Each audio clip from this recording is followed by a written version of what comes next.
It is the year 1396, and Westminster Abbey stands as a testament to centuries of faith and power, its cold stone walls echoing with the whispers of history. The autumn air is crisp, and your breath forms small clouds as you stand amidst the grandeur, clutching your prayer book. The abbey is alive with activity as servants bustle about, preparing for a royal wedding that promises to be unlike any other in living memory. This union is more than a mere marriage. It is a symbol of diplomacy, a beacon of hope amidst the darkness of war. The bride, a young French princess named Isabella of Valois, has arrived from across the Channel, her presence stirring excitement and curiosity among the courtiers. At just 6 or 7 years old, she embodies the innocence of youth, yet she is already a pivotal piece in the complex game of royal politics. As the massive oak doors of the abbey swing open, the wedding party enters, and all eyes are drawn to the groom. King Richard II, at the age of 29, stands tall and regal, his golden hair catching the light that filters through the stained glass windows. Beside him walks Isabella, a child bride whose hand is entirely enveloped by the king's gloved palm. Her presence is a stark reminder of the age-old practice of sealing alliances through marriage, a tradition rooted in the harsh realities of medieval life. The Black Death, which swept through Europe just 50 years prior, decimating the population, lingers as a ghostly reminder of mortality's shadow. In such uncertain times, kings and queens are compelled to forge alliances that promise stability and peace. The 100 Years' War has exhausted both England and France, leaving their treasuries depleted and their people wary of conflict. The marriage between Richard and Isabella is a strategic maneuver, a bid to secure a fragile peace between the two kingdoms. The world into which Isabella was born is one of relentless warfare and political intrigue. Her father, King Charles VI of France, is a ruler beset by madness, known to history as Charles the Mad. His unpredictable temperament casts a shadow over the French court, where Isabella spends her early years. Her mother, Isabel of Bavaria, is a formidable figure, navigating the turbulent waters of politics and power. She understands the value of her children's bloodlines and beauty, seeing in Isabella a potential key to securing a crucial alliance. The 100 Years' War, a conflict initially sparked by English claims to the French throne, has evolved into a struggle for national identity and dominance. By the 1390s, both kingdoms are desperate for relief from the relentless bloodshed. Secret negotiations between French and English ambassadors lay the groundwork for a potential truce, with Isabella's marriage as the linchpin. King Richard II, still mourning the loss of his beloved first wife, Anne of Bohemia, finds himself at a crossroads. Anne was adored by the English people, and her death left Richard grief-stricken and without an heir. His advisors urge him to remarry, not out of personal longing, but out of duty to the realm. When the French propose the marriage of Isabella to Richard, they offer not only their daughter's hand, but also a substantial dowry and a 28-year truce. This proposal presents an opportunity for Richard to refocus England's efforts and resources, but it also raises concerns about marrying such a young child. The wedding ceremony is a spectacle of medieval diplomacy, held first in the English-controlled port of Calais and later in the grand setting of Westminster Abbey. The initial ceremony in Calais is attended by a select group of high-ranking nobles and negotiators from both kingdoms. Isabella, dressed in a gown of cloth of gold, requires assistance to walk under its weight, her small frame a poignant symbol of her role in this grand political theater. Richard kneels to her level to exchange rings, his gestures gentle and almost paternal. A year later, Isabella's coronation as queen in Westminster Abbey draws massive crowds, eager to glimpse the young bride whose marriage promises peace. The coronation is a lavish affair, designed to reassure both English nobility and foreign observers of the union's legitimacy and significance. Isabella rides through London in a litter adorned with symbols of unity, her presence a living testament to the potential for harmony between England and France. Despite the pageantry, the reality of Isabella's situation is complex. She is a child thrust into a world of adult responsibilities, her future shaped by forces beyond her control.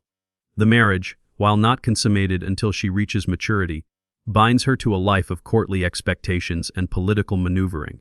Settled into her new life at the English court, Isabella is surrounded by a carefully selected household that blends French and English customs. Her days are filled with lessons in language, etiquette, and the arcane intricacies of court life. Richard, taking an active interest in her welfare, visits her regularly, bringing gifts and sharing moments of genuine affection. Isabella's charm and intelligence quickly endear her to the English nobility, and she finds companionship among the children of Richard's supporters. Margaret Holland, a young noble close to Isabella's age, becomes her confidante and guide, teaching her the subtleties of English society. Together, they navigate the complex web of alliances and rivalries that define the court, their friendship a source of comfort and insight. As Isabella grows, she begins to understand the precarious nature of her existence.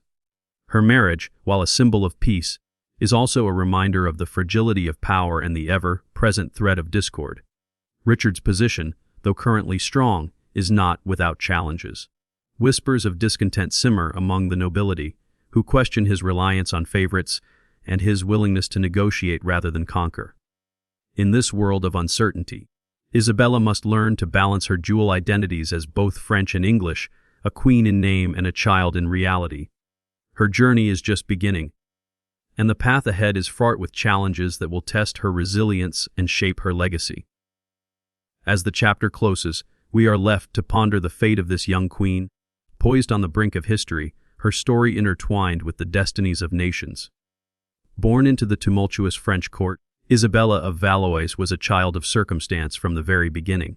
Her father, King Charles VI of France, was a monarch plagued by bouts of insanity, which cast a long shadow over the royal family. Isabella's mother, Queen Isabeau, was a formidable figure who deftly navigated the treacherous waters of politics to maintain her power and protect her children. In this environment, young Isabella learned the importance of diplomacy and discretion at a very tender age. Isabella's early years in the court were marked by the constant presence of courtiers and diplomats, each with their own agendas. She was a bright child, quick to learn and keenly observant of the world around her. Her education was tailored to prepare her for the responsibilities of a royal consort. She was taught the art of conversation, the nuances of courtly etiquette, and the delicate balance of power that defined her parents' reign. Despite the chaos that often surrounded them, Isabella's family life had moments of warmth and tenderness. Her bond with her siblings was strong, and they provided her with a sense of normalcy amidst the political storms. Yet, even as a child, Isabella understood that her future was not entirely her own. Her marriage was destined to be a tool of statecraft, a fact that her mother impressed upon her. In 1396, when Isabella was just 6 years old, the prospect of marrying the English king, Richard II, became a reality. Her mother explained the significance of the union, emphasizing its potential to bring peace between the warring nations of England and France. Isabella grasped, in her youthful innocence, that she would become a living symbol of hope and reconciliation. The journey to England was both thrilling and daunting for Isabella. The young princess was leaving behind the familiar sights and sounds of the French court, embarking on a new chapter of her life in a foreign land. Upon her arrival, she was greeted with great ceremony, yet the weight of her new role was immediately apparent. Her wedding to King Richard II was a grand affair, filled with pageantry and the hopes of two nations. Richard, more than 2 decades her senior, treated Isabella with a kind, almost paternal affection. He understood the pressures she faced and sought to ease her transition into English life. For Isabella, the early days of her marriage were a whirlwind of banquets, ceremonies, and endless introductions to the English court. Though she missed her family, she was determined to fulfill her duties as queen. She approached her role with a seriousness that belied her age, quickly learning the intricacies of English court life. Richard ensured that Isabella received a comprehensive education. Beyond the traditional pursuits expected of women, such as music and embroidery, Isabella was taught to read and write in both French and English. Her lessons included history and geography, which helped her understand the complex relationship between her homeland and her new country. As she traced the lines of maps with her tutor, Isabella began to see the world not just as a collection of places, but as a tapestry of alliances and conflicts. Despite the challenges, Isabella's early years in England were relatively peaceful. She grew more confident, her understanding of her position deepening with each passing day. Richard's court, for all its political tensions, became a place where she could explore her identity as both a French princess and an English queen. Yet, beneath the surface, the stability of Richard's reign was beginning to erode. The year 1399 brought with it the first rumblings of discontent that would soon upend Isabella's life. Henry Bolingbroke, Richard's cousin, returned from exile with intentions that went far beyond reclaiming his inheritance. As support for Henry grew among the nobles, the court's atmosphere shifted, becoming tense and wary. Isabella noticed the changes. Conversations would stop when she entered a room, and her ladies in waiting exchanged anxious glances. Richard, once a regular presence in her life, became distracted and distant. He visited less frequently, his mind preoccupied with the challenges to his authority. Isabella, at 9 years old, understood more than she let on. She sensed the fragility of her position and the growing danger that enveloped them. Her suspicions were confirmed when she was suddenly moved to the Tower of London, a place that symbolized both protection and imprisonment. Isabella's world was turning upside down. Her once familiar surroundings were replaced with the cold stone walls of the tower, and her English attendants were dismissed, leaving her feeling isolated and vulnerable. Richard's visit to the tower was a turning point. The king, now a shadow of his former self, spoke to Isabella with a candor he had never shown before. He explained the political realities they faced, acknowledging the precariousness of his grip on the throne. For the first time, Isabella was treated not as a child to be shielded, but as a young woman who needed to understand the stakes. Her composure during this period was remarkable. She listened to Richard's explanations, her mind racing to comprehend the implications of the unfolding crisis. Richard's acknowledgement that he might not be able to protect her was a chilling moment. The conversation solidified Isabella's understanding of her role in the broader political landscape. She was a symbol, a pawn in the Game of Thrones, and her fate was tied to the shifting allegiances of the English court. The subsequent weeks were a blur of uncertainty and fear. Isabella was cut off from reliable news, her only sources of information being the whispers of her French attendants. When the day came that Henry's men entered her chambers, it was clear that the balance of power had irrevocably shifted. Henry, now King Henry IV, assessed Isabella with a calculating eye. Their meeting was formal but tense, each word laden with unspoken implications. With Richard deposed, Isabella's status as queen was in jeopardy. The new king's intentions were unclear, and Isabella's future hung in the balance. As a political prisoner, she had to navigate an entirely new set of challenges. The lessons of diplomacy she had learned at her mother's side became invaluable. She maintained her dignity and composure, aware that her behavior could influence her fate. The fate of Richard II was a sobering reminder of the brutal realities of power. His death, rumored to be orchestrated by Henry's supporters, was a devastating blow to Isabella. He had been her protector, and his loss severed the last tie to the life she had known in England. The news of Richard's death forced Isabella to confront the harsh truth about her situation. She was a 10-year-old girl trapped in a world where alliances were fleeting and loyalties shifted with the winds of fortune. Her value was determined not by her personal traits, but by her role in the ongoing political drama. As the dust settled, Isabella faced a decision that would test her resolve and shape her legacy. Henry's ultimatum was clear: acknowledge him as king and return to France, or refuse and remain a prisoner. The choice was fraught with implications for both her personal future and the broader political landscape. In the end, it was her father's demand for her return that tipped the scales. The prospect of renewed conflict with France was a risk neither side was willing to take. Isabella's departure from England marked the end of one chapter and the beginning of another, her story far from over. Isabella's departure from England was a poignant farewell to the life she had known for 5 years. As she made her way back to France in the summer of 1401, the journey was filled with mixed emotions. England had been her home, the place where she grew from a child into a young woman, and leaving it behind was not easy. She bid farewell to the quiet gardens where she played, the grand halls where she was crowned queen, and the friends who had become her companions. Yet, as the ship crossed the channel, Isabella was filled with anticipation and apprehension about returning to a France that had changed in her absence.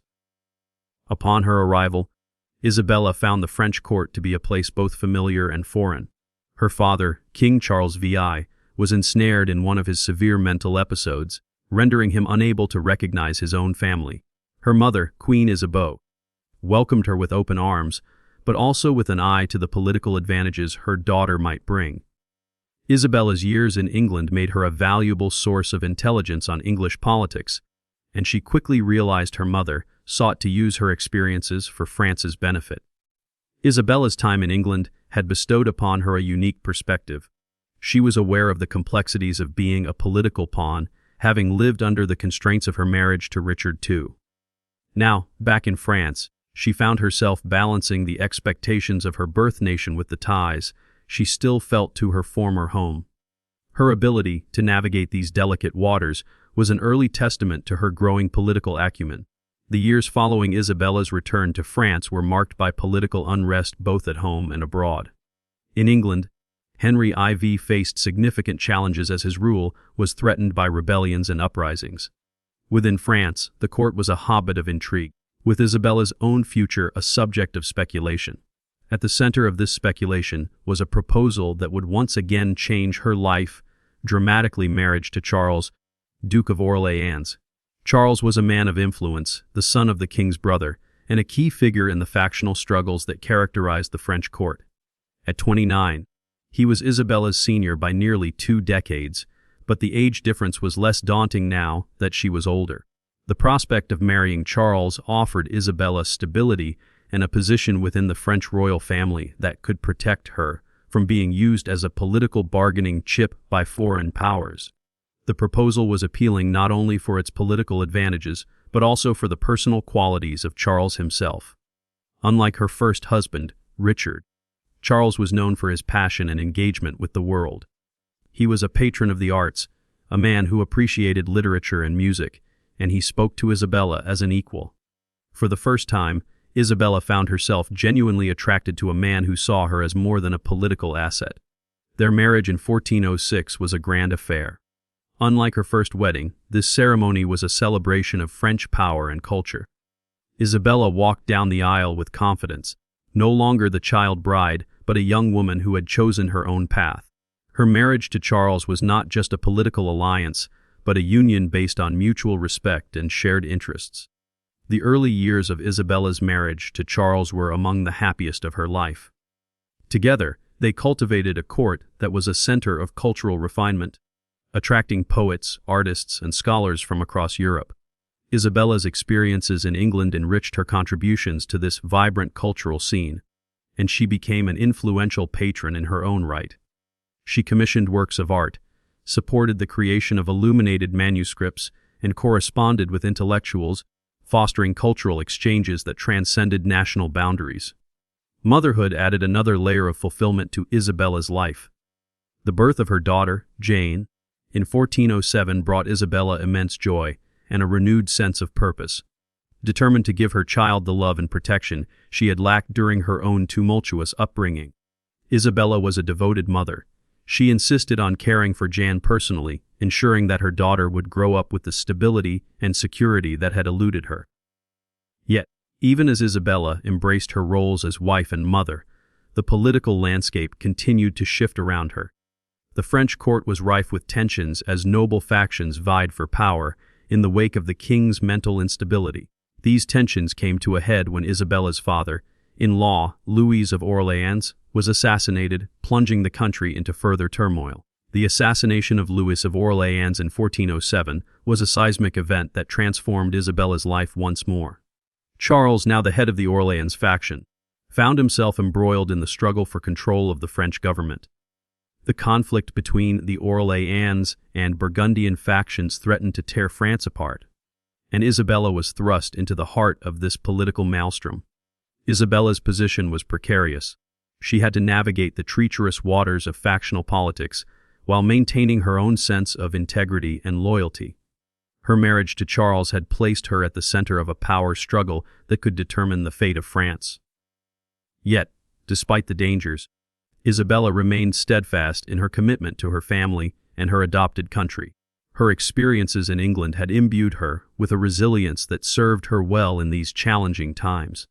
She understood the complexities of political alliances and the importance of maintaining a delicate balance between competing interests.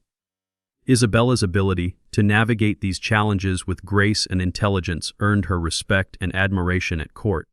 Isabella's life was a testament to the resilience and adaptability required of women in positions of power during the medieval period. Her journey from child bride to influential duchess was marked by personal growth and a deepening understanding of the political realities that shaped her world. She had endured upheaval and loss, yet emerged as a woman of strength and purpose. Her legacy extended beyond her immediate contributions to culture and diplomacy. Isabella's life exemplified the complexities faced by women in leadership roles, navigating the intersection of personal desires and political obligations. Her story was one of survival and transformation, a reminder of the enduring human quest for agency and meaning in a world often defined by forces beyond one's control.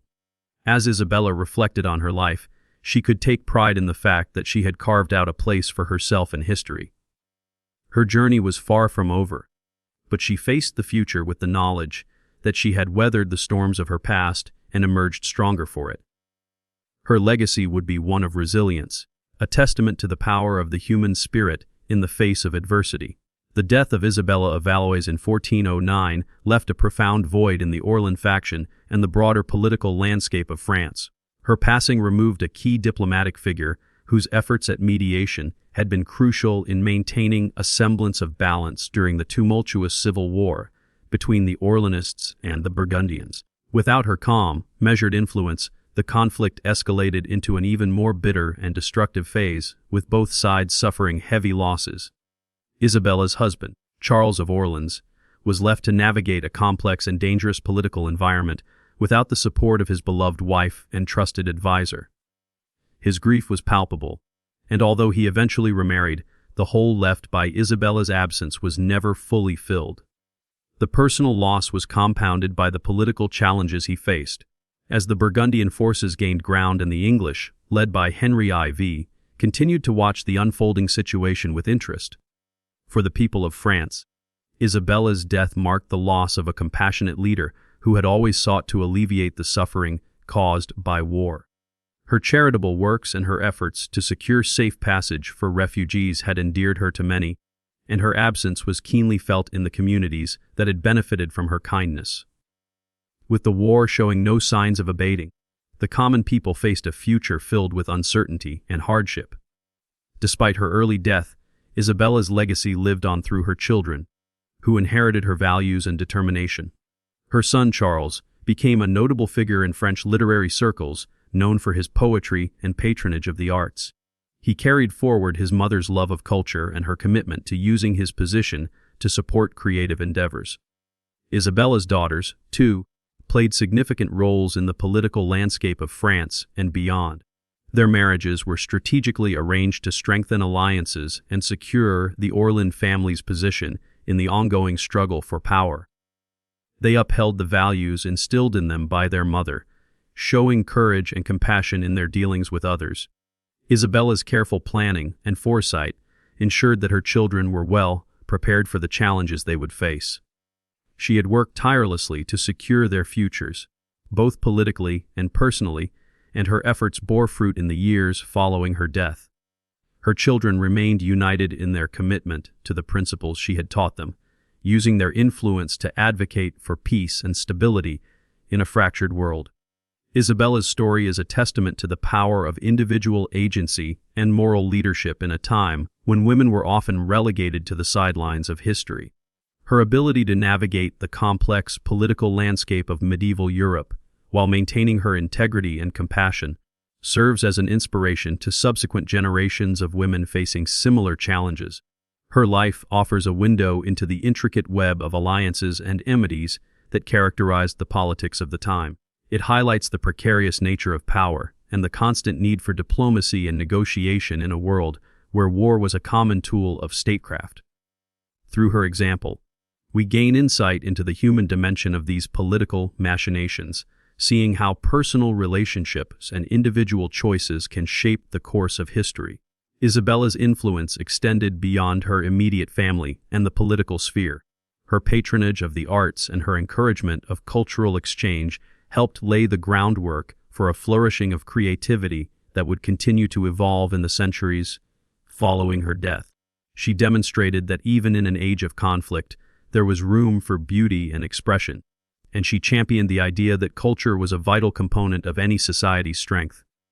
In the modern era, Isabella of Valois is remembered as a pioneering figure who defied the limitations of her time to make a lasting impact.